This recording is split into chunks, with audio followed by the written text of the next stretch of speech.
Hello everyone, আজকের এই ভিডিওটা যারা তেল পছন্দ করে না তাদের জন্য। কারণ আজকে আমি তেলের বদলে রং দিয়ে ডিম পোস্ট বানালাম। যদিও এই ডিম আঁকার পেছনে কিছু ঘোড়ার ডিম মার্কা ইলজিক্যাল লজিকও আছে।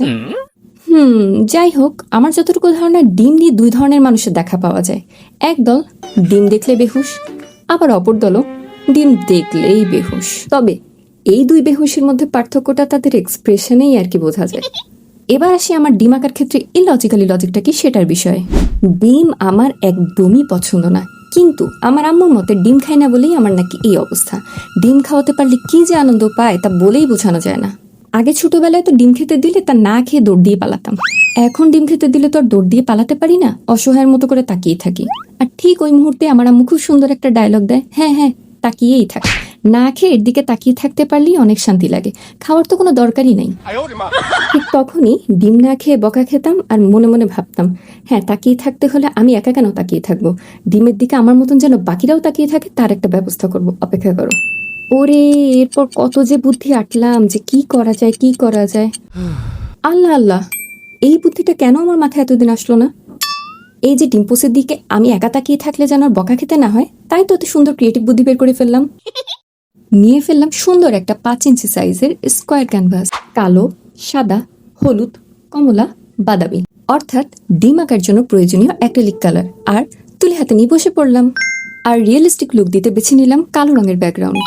আসলে সত্যি বলতে কি, ওই আগে ক্যানভাসটাতে চায়ের কাপ এঁকেছিলাম তো, ওখানে কালো রং অনেকগুলো বেঁচে গিয়েছিল, তো ফেলে না দিয়ে ওইটাই আমি ব্যাকগ্রাউন্ডের কালার হিসেবে বেছে নিয়েছি। আচ্ছা, এবার এদিকে প্রথমেই আঁকা শুরু করলাম ডিমের কুসুম দিয়ে, এরপর একে একে ডিটেলিং এর কাজ করতে থাকলাম। তবে দেখতে এতটা সোজা মনে হলেও ডিটেলিংসগুলো অনেক কষ্টের ছিল। মনে হচ্ছিল যতই করছি ততই ফেড আউট হয়ে যাচ্ছে। আরেকটু রিয়েলিস্টিক লুক দিই, আরেকটু রিয়েলিস্টিক লুক দিই, কি করি আরও কিছু ডিটেলস অ্যাড করি, এই করতে করতে বেশ অনেকক্ষণ সময় কেটে গেল। আর এভাবেই ডিটেলস অ্যাড করতে করতে কিছুক্ষণের মধ্যে আর্টিস্টদের পুষ্টিকর মনের জন্য তৈরি হয়ে যাবে সুস্বাদু এবং পুষ্টিকর ডিম পোস্ট। আচ্ছা, যেহেতু এটা সত্যিকারের ডিম পোস্ট না, তাই আঁকা শেষ হয়ে গেলেই সাথে সাথে এটার উপর ভার্নিশ অ্যাপ্লাই করা যাবে না। এটাকে ভালো করে শুকাতে দিতে হবে এবং সবচেয়ে ইম্পর্ট্যান্ট কাজ যেটা ভার্নিশ করা, তা শুকানোর পরেই করতে হবে যেন রঙগুলো নষ্ট না হয়। ভার্নিশ করলে এই ডিম পোস্টটা অনেকদিন স্থায়ী থাকবে, ময়লাও হবে না, নষ্ট হবে না, পোকাও ধরবে না। বাজারে 2 ধরনের ভার্নিশ পাওয়া যায়, লিকুইড ভার্নিশ, স্প্রে ভার্নিশ। আমার কাছে লিকুইড ভার্নিশটাই ছিল, যার কারণে আমি এটাই অ্যাপ্লাই করেছি। আপনারা যে কোনোটা আপনাদের পছন্দ মতো করতে পারেন। ভার্নিশ অ্যাপ্লাই করার পর ভালো করে শুকিয়ে ফেললেই কাজ শেষ।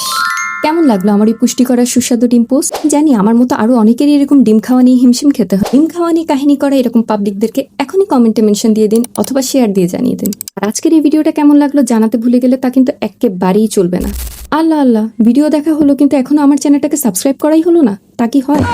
আরও এরকম ভিডিও পেতে এখনই সাবস্ক্রাইব করুন এবং নেক্সট কোন আর্টের ভিডিও দেখতে চান তা অবশ্যই কমেন্টে জানাবেন। টাটা।